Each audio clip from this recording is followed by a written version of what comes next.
Why is it, Honorable Speaker, that for us we do not treat our servicemen and women with the same honor and dignity, yet we expect the same in return, Honorable Speaker? If we expect to be treated with courtesy, with honor and with respect by our uniformed officers, let us also treat them with the respect and honor that comes with the officers that they serve in, Honorable Speaker. These are the officers who are salute at you, Honorable Speaker, and me and everybody else as we pass them in the streets. Many of us never bother to take our time to even know how they are doing, Honorable Speaker. And they are Kenyans like every other Kenyan, Honorable Speaker. Therefore, allow me also, Honorable Speaker, to take this opportunity. As much as we condemn excessive use of force by any officer, Honorable Speaker, and Honorable Speaker, to state that whatever happens, Honorable Speaker, in a country that has the rule of law at the core of its operations, Honorable Speaker, is something that this House must pay attention to, Honorable Speaker. And Honorable Speaker, even or in spite or despite of the sad happenings of the death of Albert Ojwang, Honorable Speaker, I must commend the police that they have done their work to ensure that those who are responsible are brought to book, Honorable Speaker. Because that is how civilized nations work. That is how civilized democracies work. That you allow investigative agencies to do their work, take action against those who are seen to have been involved in one way or the other in breach of the law, Honorable Speaker. But also in the same light, Honorable Speaker, even as we condemn the excesses of a number of officers, because it is not all officers, Honorable Speaker. It is a few officers. Just like, Honorable Speaker, even in this House, we are not all angels.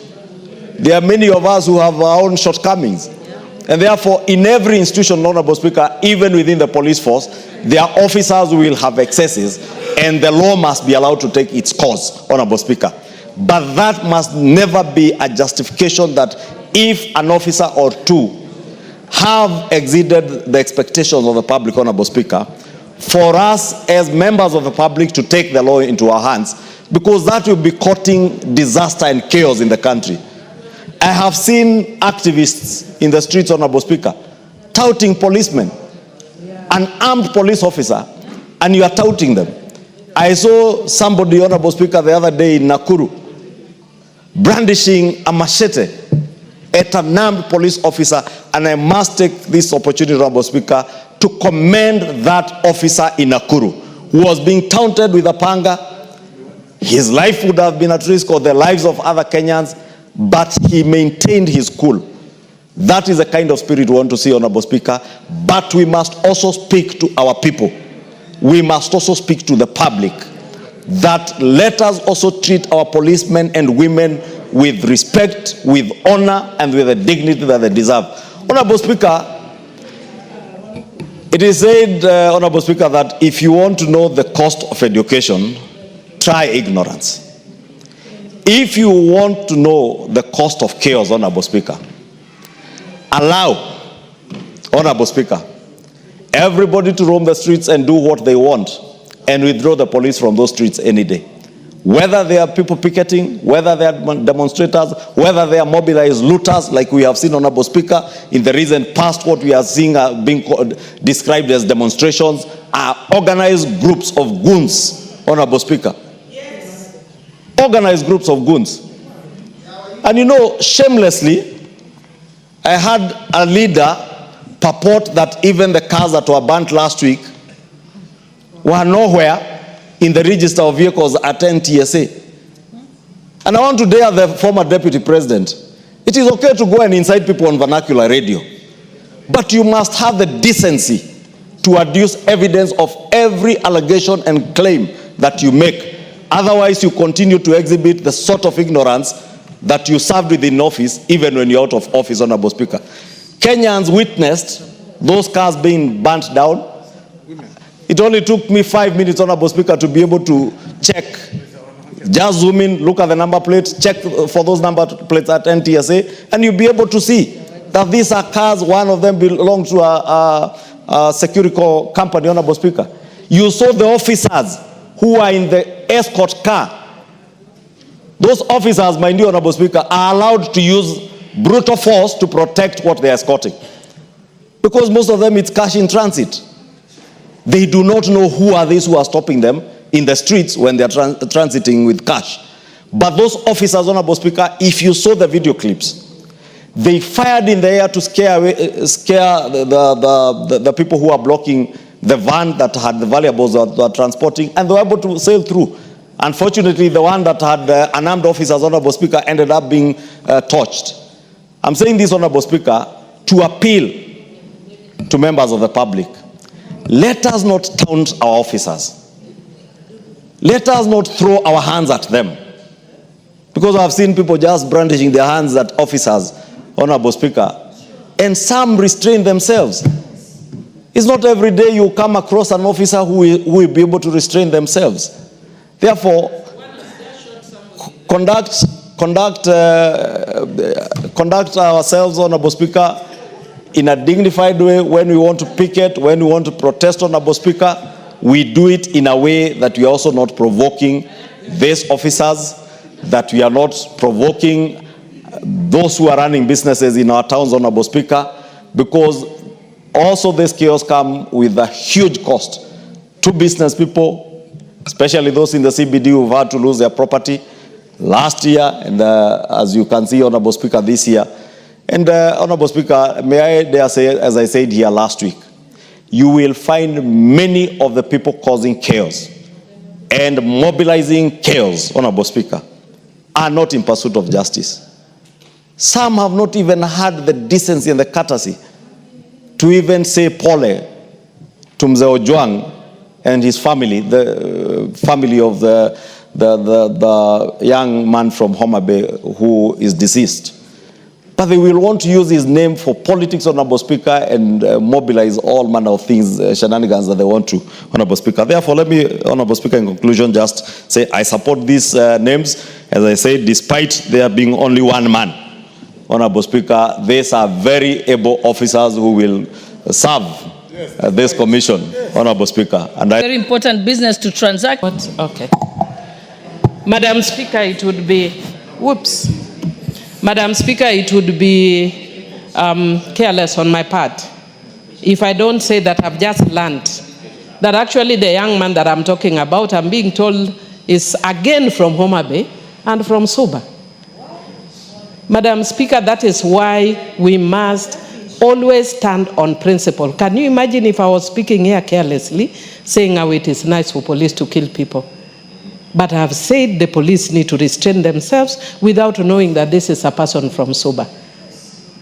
Madam Speaker, I want to repeat, it does not matter, and he was selling masks because people are demonstrating. I've actually watched that clip.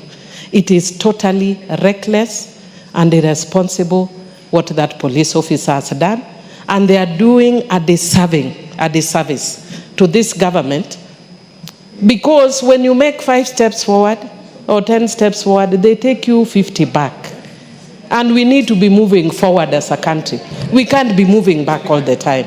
What do I go and tell the Suba people, honestly? I don't know if it's from Suba North or Suba South, but whichever is from Suba. It is unfortunate. And from Homa Bay, we are tired of mourning. We are dying of natural causes. Even yesterday, I lost my nursery school teacher at Which. Today, again, we are from the police. Let us die of natural. Let us die of natural causes, not being killed. Homa Bay, please. Please. Thank you. Ojwang. Now, surely, all of us are being killed. Who will remain in Homa Bay? Please. I thank you, Honorable Speaker. Honorable Speaker, I know all the nominees.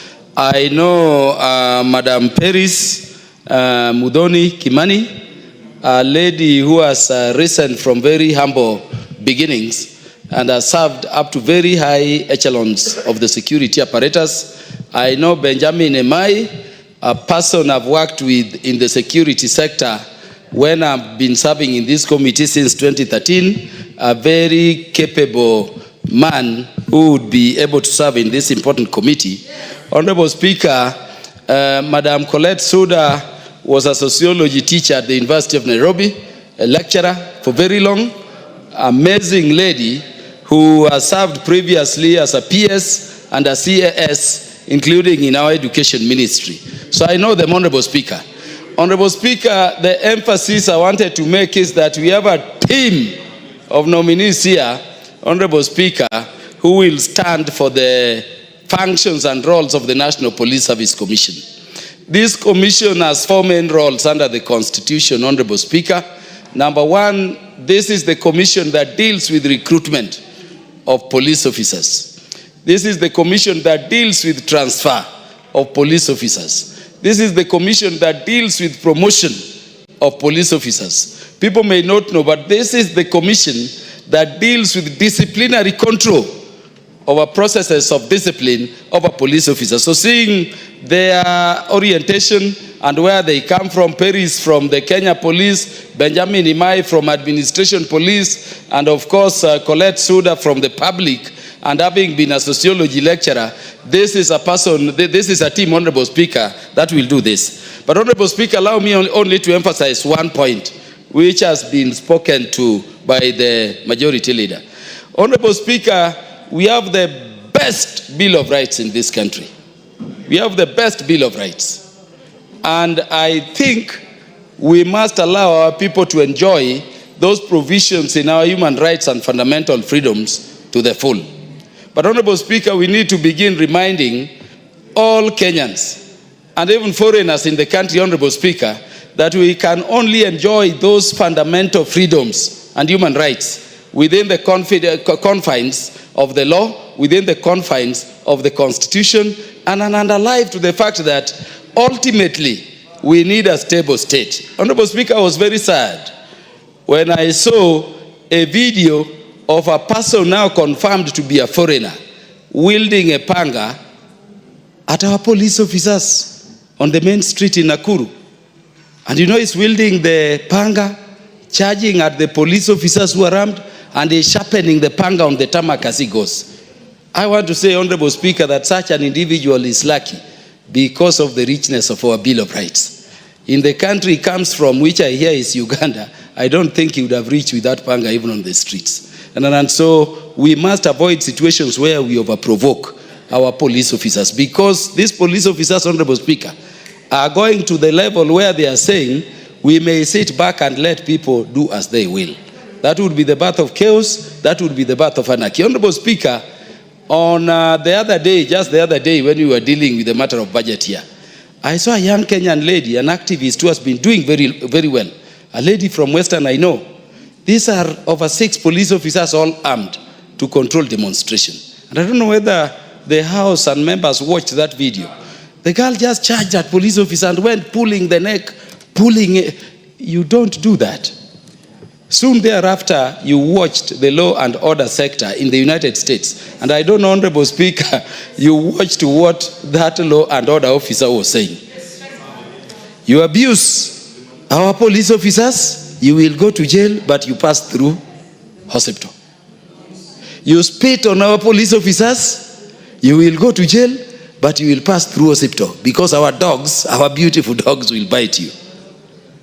You touch the body of our police officers. He said, your relatives will be called to pick the remains, your remains, wherever they are. I'm not saying we should go to that extreme, but I see a challenge where we must, Honorable Speaker, begin thinking of how we can enjoy these fundamental freedoms while aware they have limits, and while aware these police officers, if they avoided keeping law and order, there is a problem. That is not to say our police should behave. Indeed, those ones who misbehave must be held accountable in the manner we are doing this otherwise, and expeditiously. And Honorable Speaker, that will be the reason as to why we are sending this gentleman and these great ladies of Kenya to go and deal with disciplinary control. And when they go, if they will be approved, let them balance the scales to allow our police officers to act while allowing Kenyans also to enjoy human rights and fundamental freedoms without fear or favor. I thank you, Honorable Speaker, and I support. Okay, there are people on this side who have their hands up. I just want to make sure if you could speak kindly for 3 minutes so that we close this matter. So, Honorable TJ, are you still interested? You look like you've zoned off.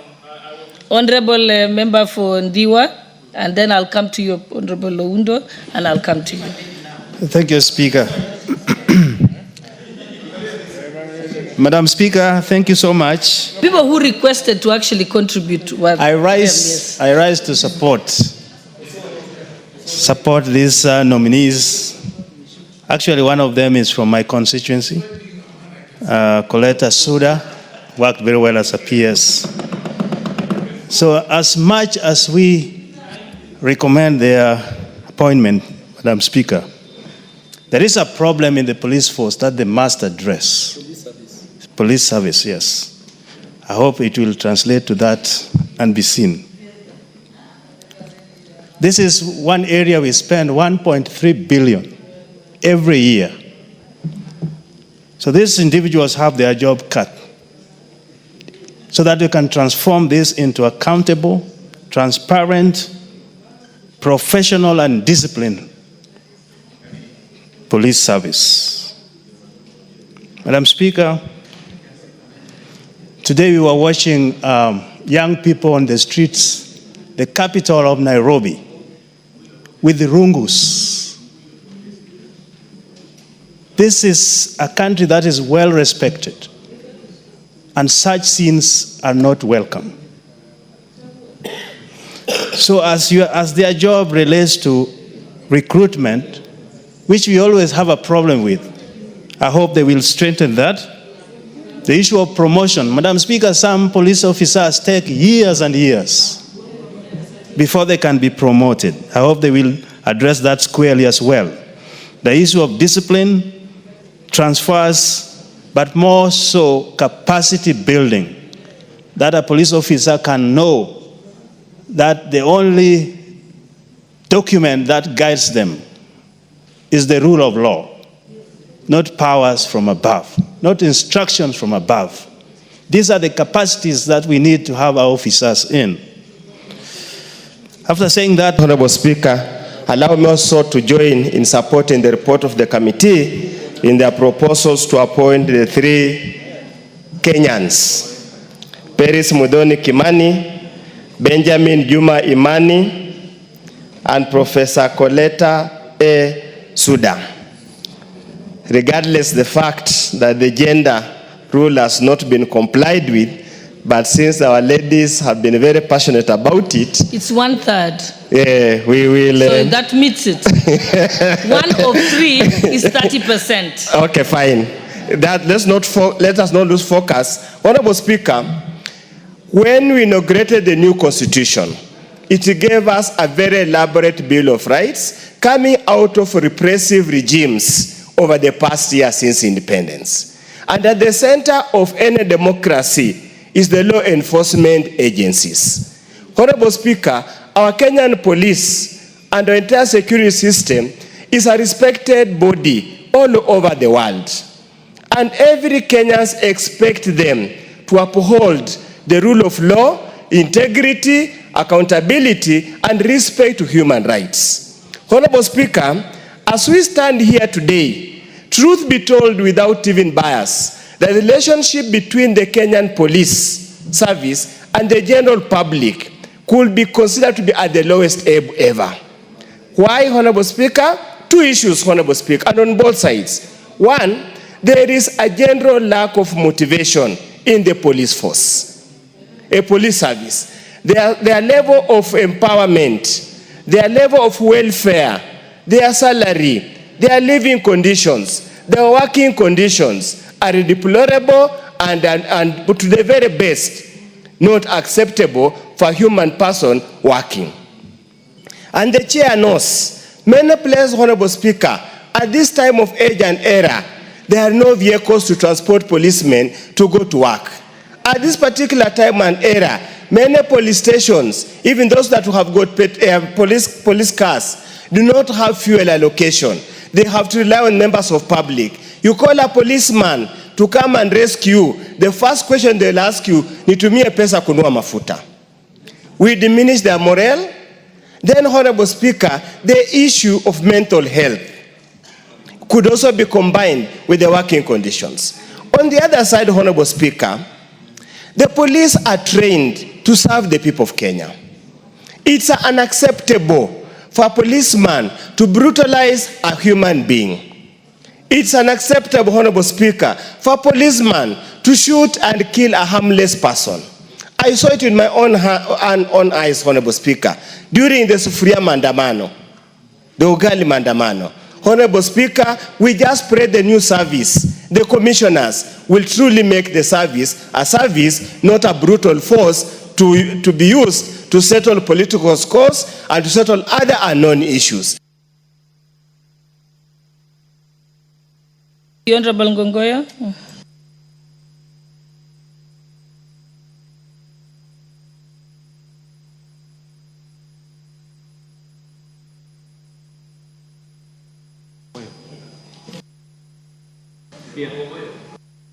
I said Ngogoyo. Oh, they were giving you? No, Ngogoyo. Thank you, Madam Speaker. Madam Speaker, I rise to support the three individuals that were vetted by the committee to be members of the National Police Service. And Madam Speaker, as I support this motion before the floor, I want to say that the work of the National Police Service is well cut out. Number one, they deal with recruitment and appointments to the National Police Service. We have always had problems of unfair appointments to the National Police Service.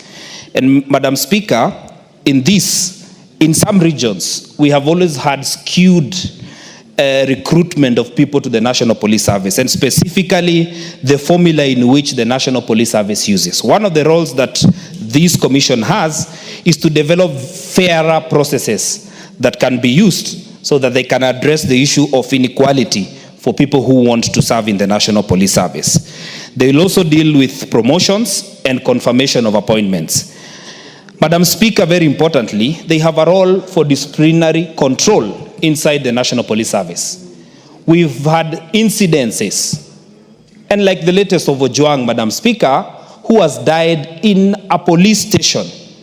Disciplinary control is a role that the National Police Service has to the officers who serve and even the management of the institutions that are gazetted as police posts and police stations. Madam Speaker, will be looking forward to have new brains, to have new ideas, so that they will not serve like those who have been there before, that they can better the commission, so that the commission can serve this country. Madam Speaker, and I want to say this while I agree with the majority leader specifically on this, a country is held together by institutions such as the National Police Service. But we must agree one thing, Madam Speaker. What has happened, for instance, today? A young man selling some items in town has been shot down by a police officer. Selling face masks. Madam Speaker, the young man did not run. He was unarmed.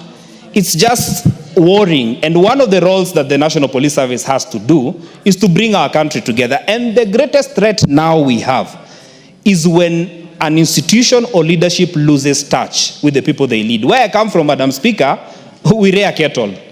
The worst shepherd is the shepherd who cannot look back and see where his cattle is. Let us be careful that we do not lose touch with Kenyans. A good shepherd looks back to see whether he still has his flock. Let us not lose Kenyans in the race of leading Kenya. And specifically for us who are elected on Kenya Kwanza, we promised the police service that we will improve their conditions for working.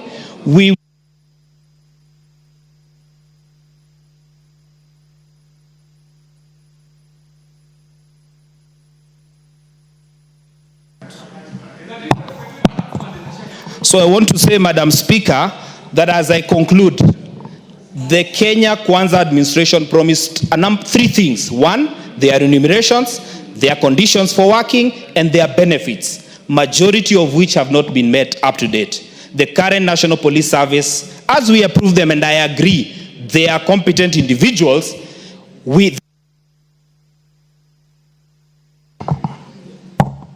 they need to work so that, Madam Speaker, they are able to get benefits. Otherwise, with those very many remarks, Madam Speaker, let us approve them. Some of them are people we know, very competent, and I want to say that these are people who can serve this country and make it better even as we go forward. And I want to thank Kimani Ichungwa for listening to the ground, because now I've seen you have changed your talking. Thank you very much. Thank you, honorable members. Let me now put the question. Honorable Oh, you reply first. Sorry.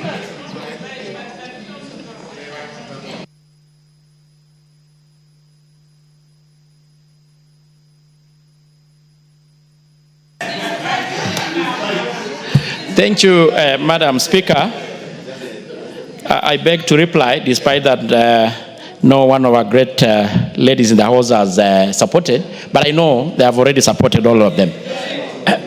Madam Speaker, I want to thank all members who have actually contributed to this Honorable debate. Togoyo, you can donate some of your reply to Honorable Millie, because I know she was there from the beginning. Mm-hmm. Yeah, so I donate 2 minutes. Sorry? Despite you being a... Okay, Irene 2 minutes, Millie 2. Then. Thank you, Honorable Chair.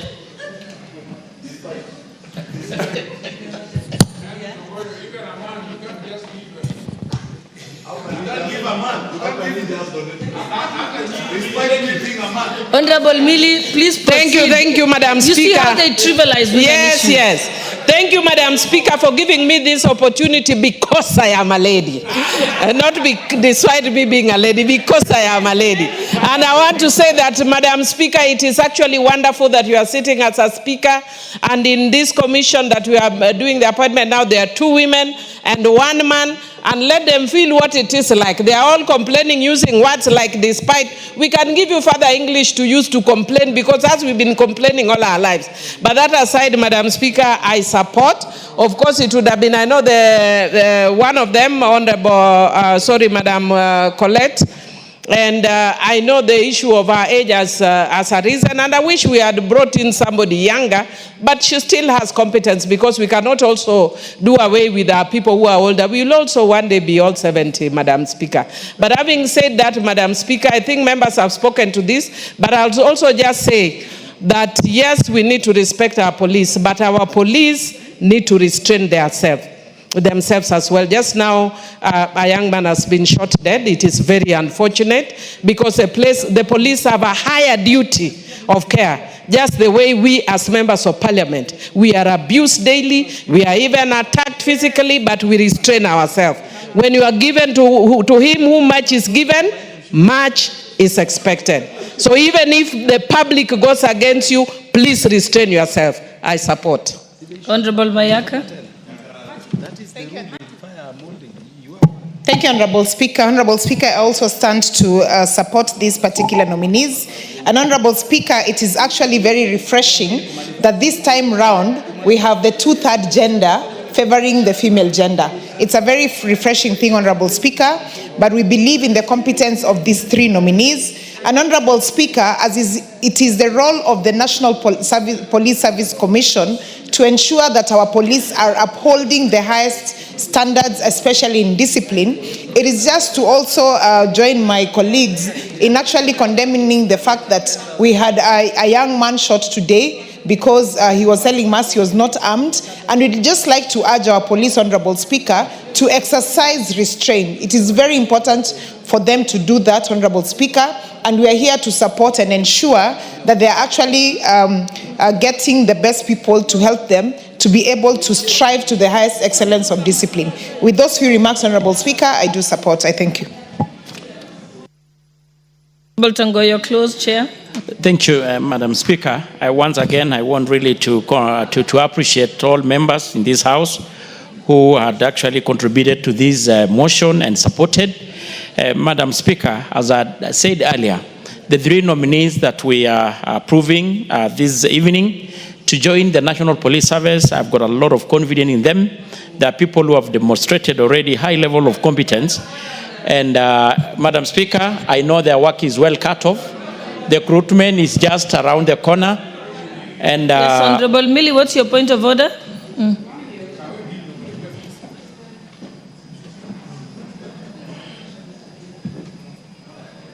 I don't know what, okay. Madam Speaker, it would be, Madam Speaker, it would be careless on my part if I don't say that I've just learned that actually the young man that I'm talking about, I'm being told, is again from Homa Bay and from Suba. Madam Speaker, that is why we must always stand on principle. Can you imagine if I was speaking here carelessly, saying how it is nice for police to kill people? But I have said the police need to restrain themselves without knowing that this is a person from Suba. Madam Speaker, I want to repeat, it does not matter, and he was selling masks because people are demonstrating. I've actually watched that clip. It is totally reckless and irresponsible what that police officer has done, and they are doing a disservice to this government, because when you make 5 steps forward or 10 steps forward, they take you 50 back. And we need to be moving forward as a country. We can't be moving back all the time. What do I go and tell the Suba people? Honestly, I don't know if it's from Suba North or Suba South, but whichever is from Suba. It is unfortunate. And from Homa Bay, we are tired of mourning. We are dying of natural causes. Even yesterday, I lost my nursery school teacher at Which. Today, again, we are from the police. Let us die of natural. Let us die of natural causes, not being killed. Homa Bay, please. Please. Thank you. Ongondowere, Ojuang. Now, surely, all of us are being killed. Who will remain in Homa Bay? Please.